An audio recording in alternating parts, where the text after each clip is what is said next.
So, one-word answers from each of you. I'll start with you, Jules. Was it a red card? Yes. Okay. Don, was it a red card? Yep. All right.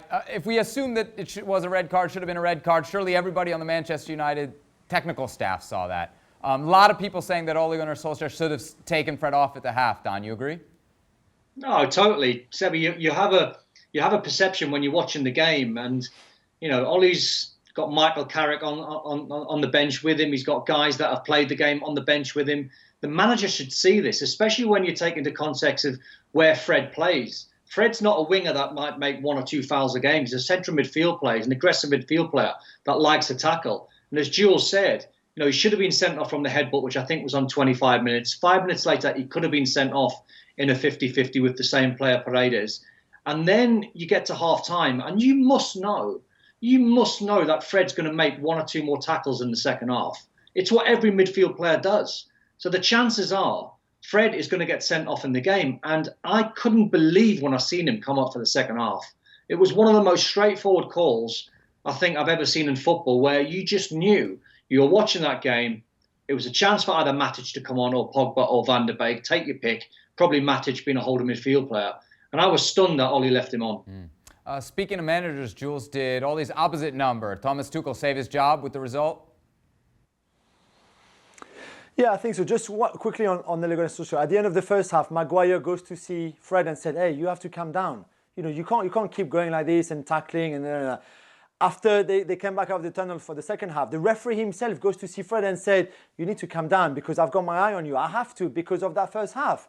And then what does he do? He goes and gets sent off and does crazy stuff like that. It's just, I can't understand it. For Tuchel, he bought some time for sure. He was under huge pressure. What he wanted was a response from the player in terms of unity, in terms of, okay, we have to attack together and defend together. We have to win or lose, but together, which was not the case against Bordeaux in the league, for example. Even against Leipzig, they defended well and dug deep, but collectively, it was not a good performance. They hardly attacked. And I think the players answered him and did what he said. And I thought tactically, the 4-3-3 worked well at the beginning. Then changed to a back five that worked really well. And I think he outsmarted Ole Gunnar Solskjaer on the game. Don, Tuchel may have saved his job for now, but let's be honest, PSG is going to be judged on Champions League and frankly, like whether they win it or not. Stevie on yesterday's show said there's no way that this PSG can win the Champions League. You agree?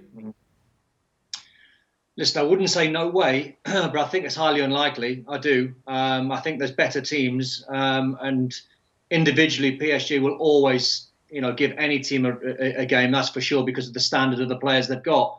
But I think when it comes down to an 11v11 and you start putting teams like Bayern against them, I think there's two or three teams that are stronger than them. You're never quite sure what performance you're going to get. Julian's right in the Leipzig game, where they showed a lot of bottle in the game, but they didn't play well, and they were lucky to come out of that game. In my opinion, Verratti should have been sent off for a two-footed tackle and when he came off the bench. So I think overall, it's only a matter of time. I think Tuchel was always going to be under pressure, because you're right.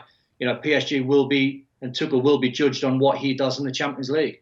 Jules, one of the knocks on this PSG team, or maybe one of the concerns that we've heard time and time again from Tuchel, is the lack of depth, the lack of players that weren't brought in over the last transfer window.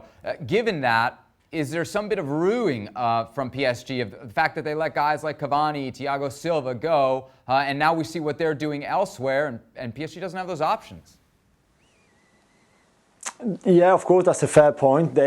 Leonardo and the club would say that it was time to move on from that era of Thiago Silva, who'd been there 8 years, who's 36, and Cavani, who's been there 7 years, who's 33. I can understand that view as well, and that point. Of course, they could have stayed for another year or two and still, as we see now with Chelsea and United, bring a lot to that team. But they decided to go another way.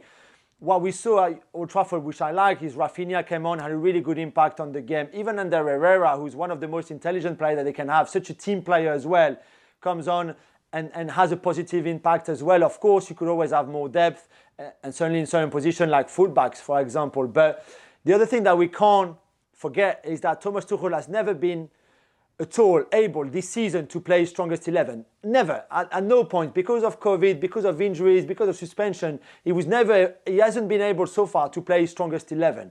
And I think you need to keep that in mind when you judge the the possibilities of their ambitions in the Champions League and things like that, because the PSG strongest 11 is a really good team. The team that we saw yesterday was far from the strongest 11.